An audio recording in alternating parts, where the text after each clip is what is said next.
14 octobre 1982. 2h17 du matin, un appartement exigu au troisième étage d'un immeuble délabré de Brooklyn, New York, où l'air stagnant porte l'odeur âcre de cigarettes russes et de soupe en conserve réchauffée sur un réchaud à gaz. Le téléphone sonne. Un trille aigu et insistant qui perce le silence oppressant comme une alarme dans une cellule capitonnée, et Viktor Ivanovitch Kosakov, alias Victor Kane, agent illégal du KGB infiltré depuis 7 ans dans le tissu anonyme de l'Amérique, sent son cœur cogner contre ses côtes, tandis que sa main, calleuse d'avoir manipulé des microfilms dans l'ombre, hésite une fraction de seconde avant de saisir le combiné noir et poussiéreux posé sur la table de formica ébréchée. La ligne crépite d'un bruit de fond lointain, comme le grésillement d'une radio clandestine mal réglée, et une voix féminine, essoufflée, murmure d'un ton faussement banal. « C'est pour la lessive du mardi, Victor? Les draps sont tachés, il faut que tu passes à la laverie avant l'aube. » C'est le signal, anodin en surface, un code pour un dead drop dans un pressing chinois du quartier, mais Victor perçoit déjà la faille. Cette intonation trop hésitante, ce souffle qui trahit une surveillance, et il répond d'une voix rauque, feignant l'agacement d'un ouvrier new-yorkais lambda. « Ouais, ma vieille, j'y vais demain, pas de souci », tout en jetant un regard fiévreux vers la fenêtre aux rideaux jaunis, où les phares d'une voiture banalisée balaient sporadiquement la rue déserte en contrebas. Un balai hypnotique de lumière froide qui fait danser les ombres sur le lino usé. Victor repose le combiné avec une lenteur calculée, ses doigts laissant une empreinte moite sur le plastique.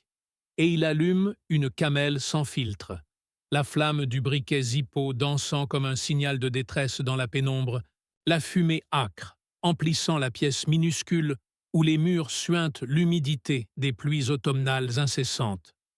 Il s'assoit sur le lit défait, le sommier grinçant sous son poids, et fixe le plafond craquelé, écoutant le tic-tac obsédant de l'horloge murale bon marché, chaque seconde s'étirant en une éternité de suspicion, se remémorant les années de discipline de fer à l'école 101 du KGB à Moscou, où l'on apprenait à devenir invisible, à fondre dans la foule des supermarchés A&P, à poster des enveloppes neutres dans des boîtes aux lettres publiques sous le couvert d'une promenade anodine.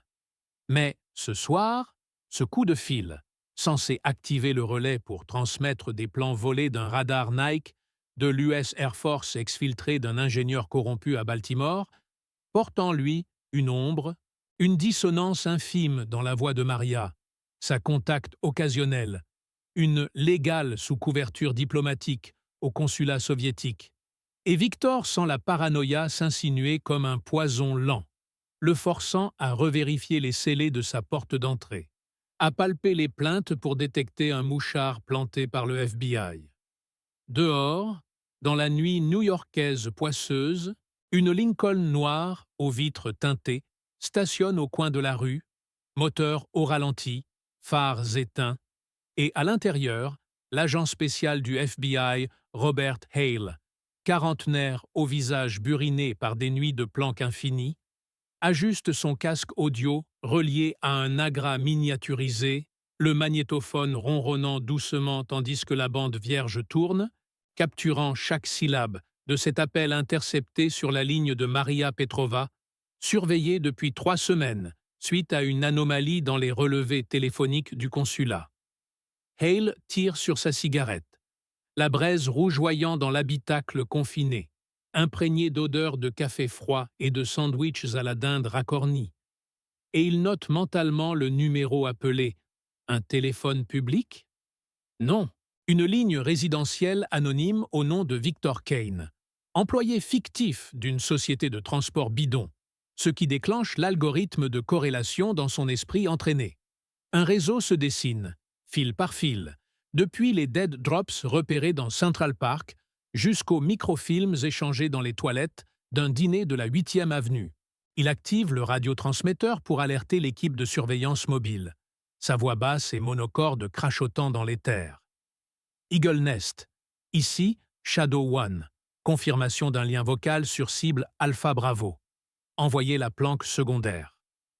Le silence qui suit est un vide abyssal, seulement rompu par le bourdonnement des néons d'un drugstore voisin, et Hale sent cette excitation contenue du chasseur qui flaire enfin la proie après des mois de traque invisible. Remontons de quelques heures, à 19h43 précise, dans les sous-sols humides du quartier général du FBI à Washington, ou dans une salle de guerre aux murs tapissés de cartes annotées et de photos granuleuses de visages slaves interchangeables, l'analyste Ruth Keller, une civile contractuelle aux lunettes cerclées d'écailles et aux mains tachées d'encre, décrypte une bande sonore de routine, un appel banal du consulat soviétique à un pressing de Brooklyn pour 5 chemises à repasser urgemment. Mais quelque chose cloche. Le numéro composé n'est pas celui du pressing. Une erreur de 2 chiffres menant à l'appartement de Victor. Et Ruth, le cœur battant sous sa blouse blanche amidonnée, isole la voix, accent slave masqué mais traquable par spectrogramme, et alerte son supérieur, le SAC, Special Agent in Charge, Harlan Graves, un vétéran du MACV SOG au Vietnam dont les yeux gris-acier scrutent la pièce comme s'il y décelait déjà les traîtres. « C'est pas anodin, patron », murmure-t-elle, la sueur perlant sur sa tempe malgré la clim défaillante qui bourdonne comme un essaim lointain. Ce code pour lessive recoupe 3 dead drops confirmés la semaine dernière. On a un illégal. Graves hoche la tête, allumant un cigarillo cubain illégal dont la fumée âcre envahit la pièce, et ordonne une surveillance 24/7, imaginant déjà le réseau entier, une toile d'araignée du KGB s'étendant des docks de Staten Island au laboratoire de Los Alamos via des courriers dormants dans le Midwest. Pendant ce temps, Victor, ignorant encore la nasse qui se referme, prépare son exfiltration nocturne pour le dead drop.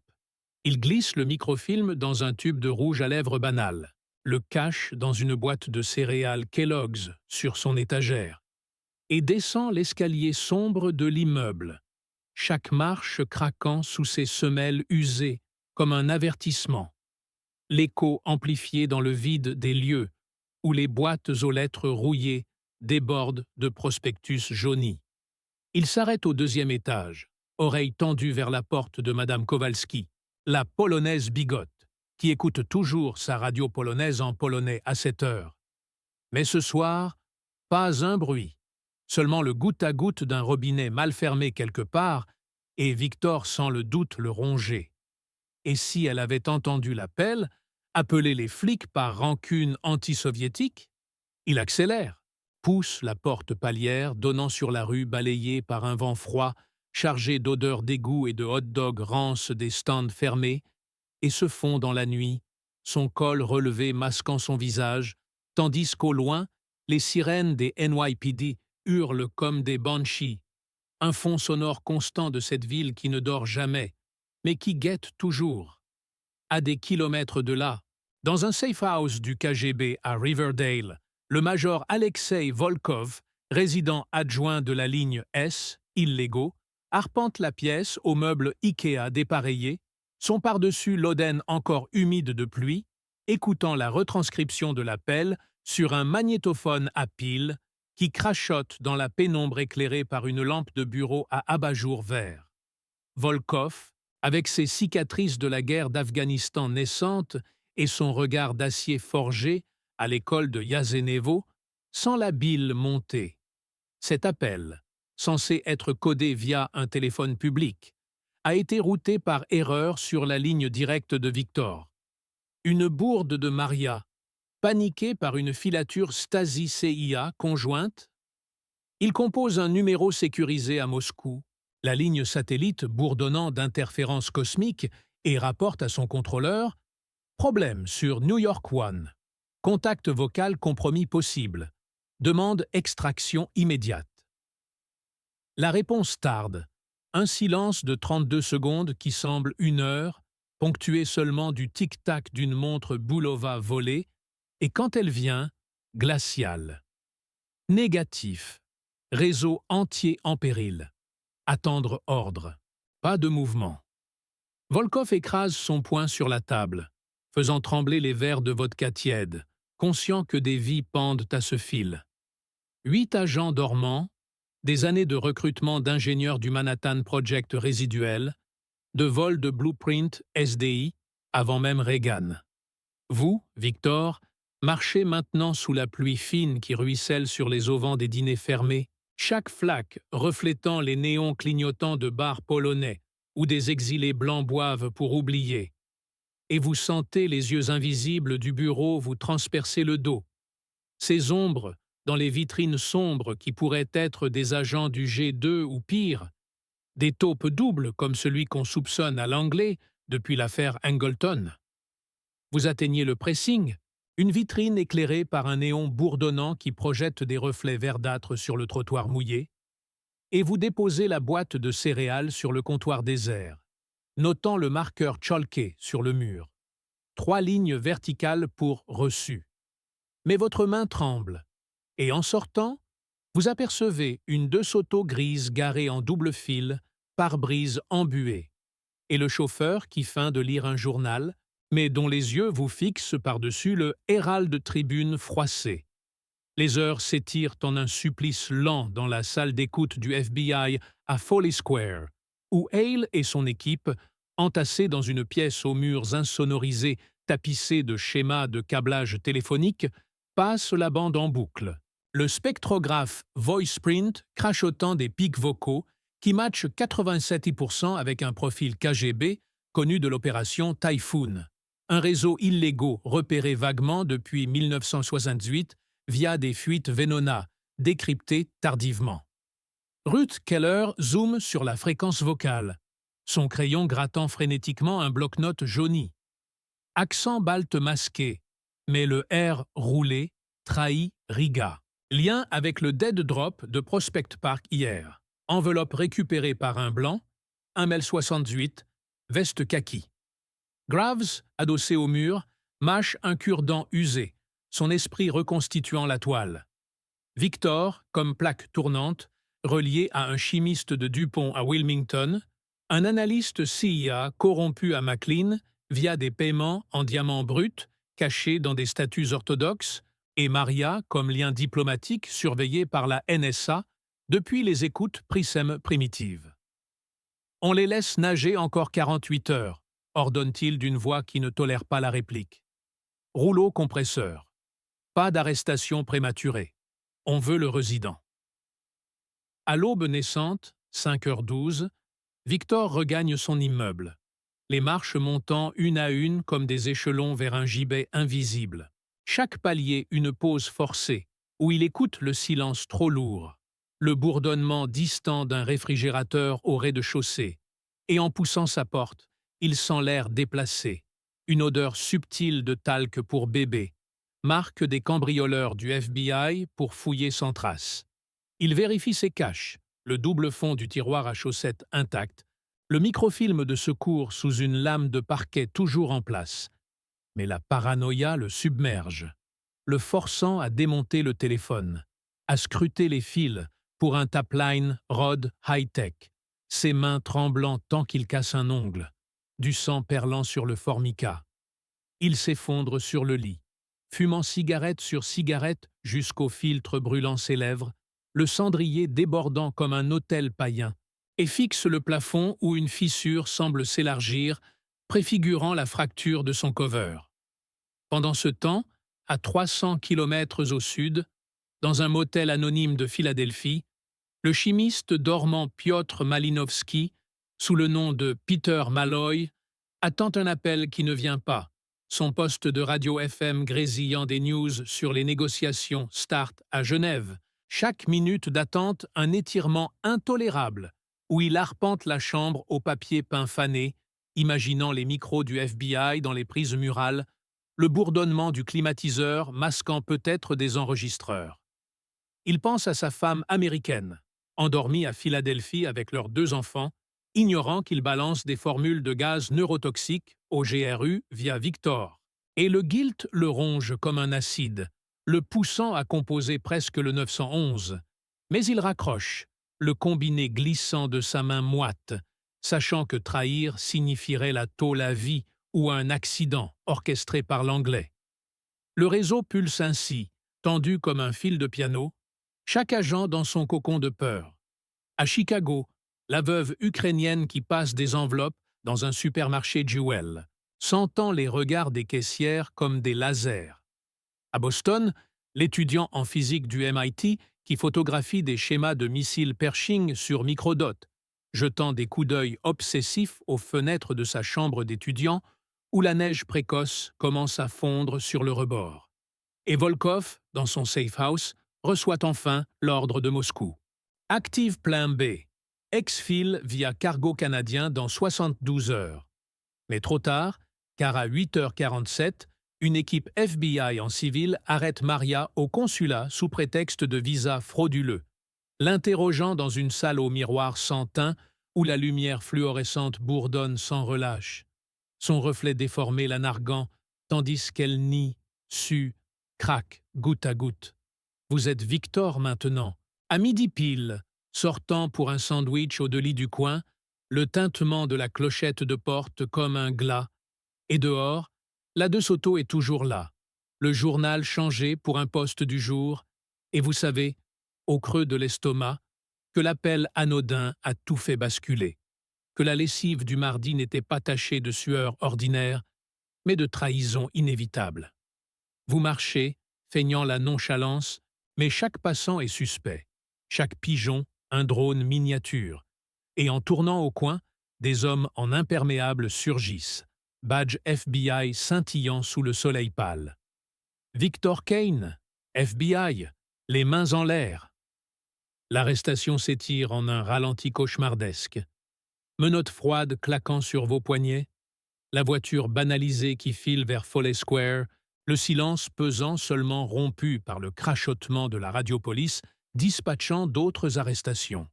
Chicago, Boston, Philadelphie, le réseau entier démantelé par cet appel de rien, une erreur de numéro qui a relié les points comme un puzzle fatal. Dans la salle d'interrogation, mur beige nu, table en acier rivée au sol, une unique ampoule nue qui grésille au-dessus de votre tête. Hale s'assoit en face, dossier cartonné claquant sur la table, et commence. On a tout, Victor Ivanovitch. La bande, les dead drops, les microfilms. Parlez, et peut-être que votre famille à Minsk voit le jour. Le silence s'installe, minutes interminables, où vous fixez la glace sans teint sachant qu'un psy profile vos tics, où l'horloge murale tic-tac comme un compte à rebours pour l'exécution sommaire par le KGB une fois rapatrié. Ruth Keller observe de l'autre côté, note en main, tandis que Graves coordonne les raids. Volkov exfiltré? Non, coincé à l'aéroport JFK, valise piégée avec des diamants pour appât, interrogé pendant 17 heures, où il craque sur les taupes dormants en Californie. Maria, dans la cellule voisine, sanglote en polonais, regrettant cet appel hâtif dicté par la peur d'une filature. Et Piotr, arrêté chez lui, voit sa femme emmenée pour complicité involontaire.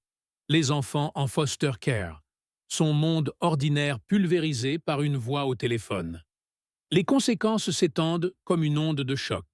À Moscou, le chef de la première direction principale du KGB fulmine dans son bureau au Lubyanka, limogeant des officiers, renforçant les protocoles, plus d'appels codés sans scrambler vocal, tandis qu'aux US, le directeur du FBI brief le président Reagan sur cette victoire contre les Rouges.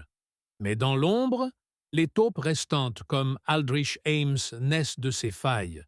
Le cycle paranoïaque se perpétuant.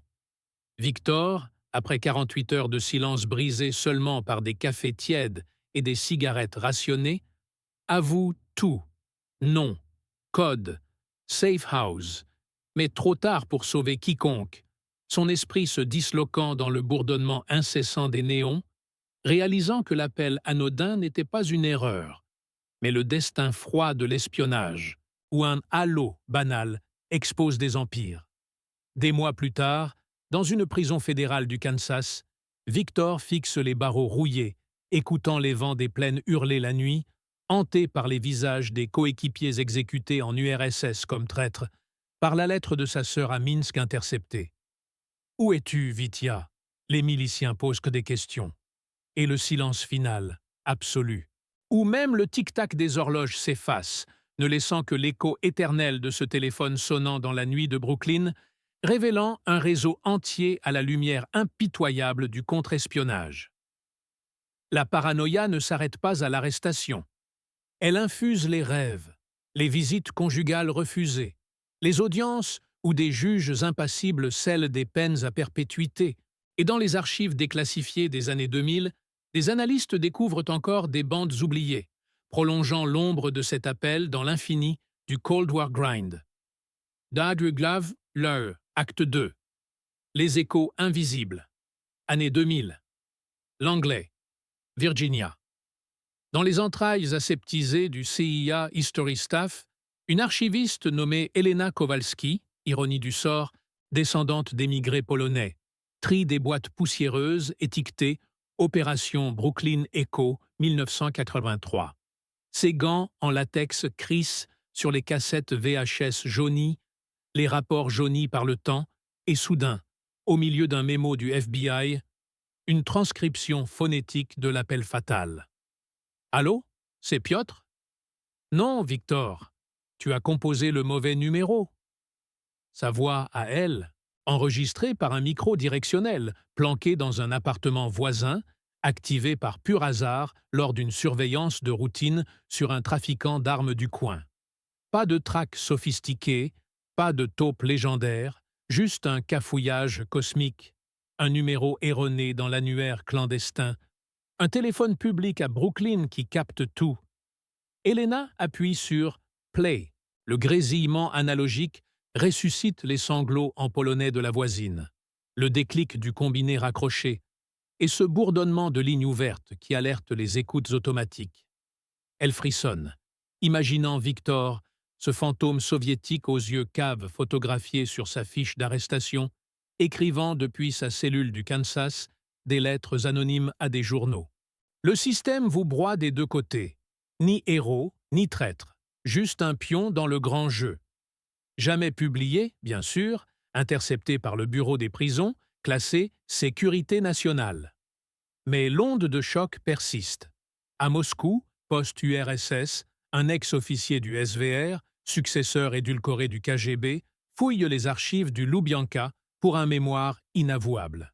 Il découvre le dossier « Victor le trompeur », exécution sommaire de Piotr et sa cellule à Gorky, sa femme disparue dans un goulag sibérien sous le prétexte d'adultère avec l'ennemi, les enfants rééduqués en orphelinat d'État, le chef limogé en 83, mort empoisonné en 89, soupçonné d'avoir minimisé la brèche.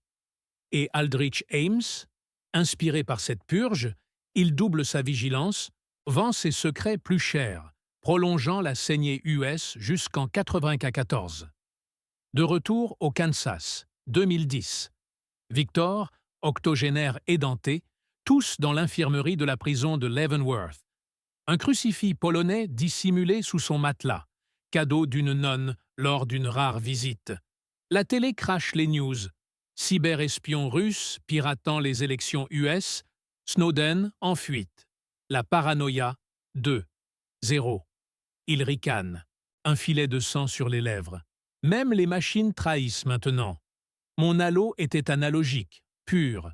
Le vôtre est codé en bits. Et pourtant, même destin.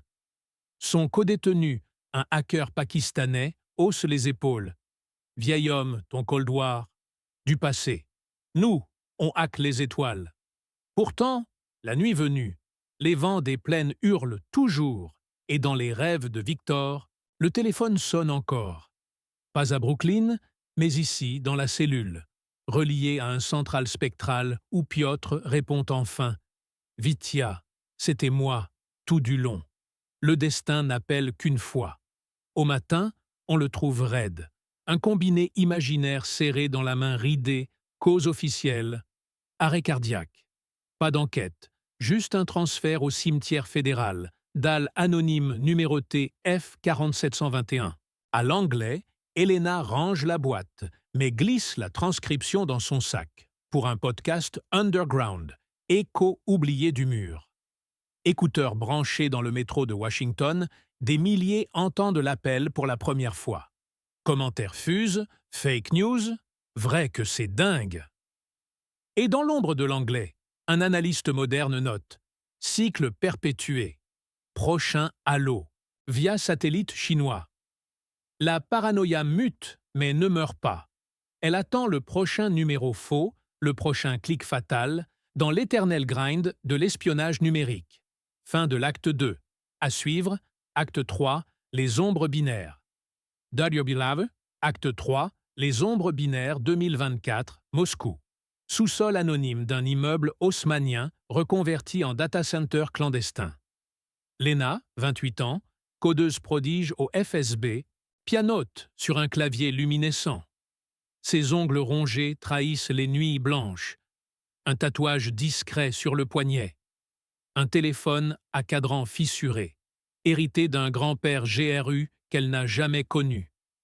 L'écran affiche des flux.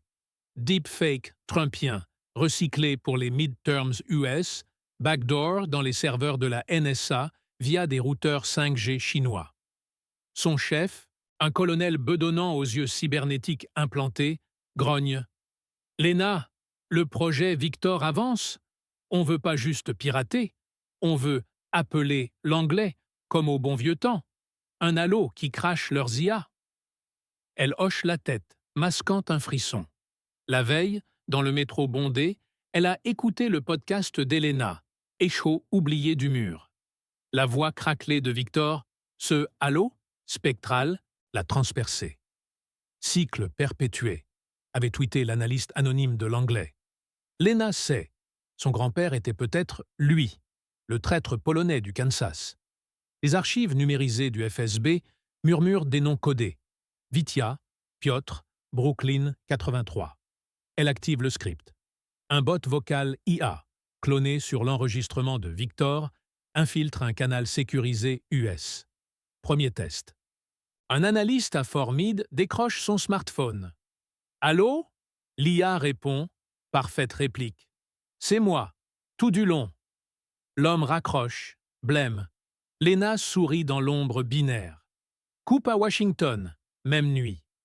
Dans un café hipster près du Potomac, Alex, l'analyste de l'anglais qui nota jadis le cycle, sirote un latte froid. Écouteur vissé, il rejoue le podcast pour la 10e fois. Elena, sa mentor retraitée, l'a briefé. « C'est pas du folklore, gamin. Victor était réel, et son fantôme hack encore. » Alex, millénial tatoué de QR code ésotérique, ricane. « Ghost in the machine, quoi ?» Mais son téléphone vibre. Numéro inconnu. Préfixe +7, Russie.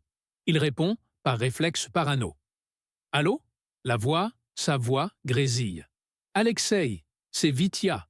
Le destin n'appelle qu'une fois. » Clic. Son cœur s'emballe. Il trace l'appel. IP rebondit via Starlink ukrainien, Tor Onion et un satellite chinois en orbite basse. « Projet Victor !» tape-t-il frénétiquement dans le chat sécurisé CIA. À Pékin, 48 heures plus tard, salle de contrôle du MSS, éclairée au néon rouge. Wei, officier supérieur aux lunettes AR, supervise le relais. Les Russes sous-traitent, mais Pékin possède les ombres binaires. Constellation de CubeSats espions, swarm d'IA quantiques sniffant les qubits US. Les barbares du Nord nous doivent 2 milliards en crypto, rit-il à son adjointe. Leur Victor 2.0 est notre appât. L'anglais mordra et on pêche leurs algos électoraux. L'écran principal pulse. L'appel fantôme a infecté 17% des serveurs NSA. Un ver dormant active des backdoors, aspirant des pétaoctets de données sur les proxys russes en Ukraine. Wei allume une cigarette électronique saveur mandarine. Le Cold War était analogique, pur. Le nôtre, quantique, éternel. Retour à Moscou. Lena, rongée par le doute, fouille les archives familiales sur un dark web familial. Photo jaunie, grand-père en uniforme, crucifix polonais au cou, à côté d'un Piotr souriant. La transcription du podcast d'Elena, identique mot pour mot à un fichier FSB marqué Opération Mirage 83. Était-ce un leurre soviétique dès le début? Son chef surgit. Lena, l'anglais contre-attaque. Tes bots mutent en ransomware. Beau boulot. Elle hésite, doigt sur la kill switch. La nuit hurle dehors, vent sibérien numérique. « Allô » murmure-t-elle à son écran. L'IA répond « C'était moi, tout du long. Climax, Leavenworth, Kansas, 2025. » La dalle F-4721 de Victor vibre sous un drone civil, larguant une nanopuce funéraire. Alex, mandaté par l'anglais, exhume le cercueil sous couvert de restes polonais non identifiés. À l'intérieur, pas d'os, mais un microfilm intact, révélé par UV, schéma d'un central téléphonique spectral, préfigurant les premiers bots vocaux. Il savait, souffle Alex. À Moscou, Lena active la kill switch. Trop tard. Son chef s'effondre, empoisonné par son propre implant cybernétique, courtoisie MSS. Elle fuit, téléphone à la main, podcast en boucle. Même les machines trahissent maintenant. Épilogue. Orbite terrestre, 2030. Un satellite chinois, rebaptisé Vitia 3, scanne les ondes. À l'anglais, Pékin, Moscou, les analystes notent le même log. Appel entrant, destin unique. La paranoïa n'est plus chère. Elle est code, autorépliquant, infini. Le prochain « Allô » pas un son, mais un glitch quantique, un clic fatal dans le vide stellaire. Fin. Écran noir. Un bip dial-up retentit, se mue en modem quantique hurlant. Rideau.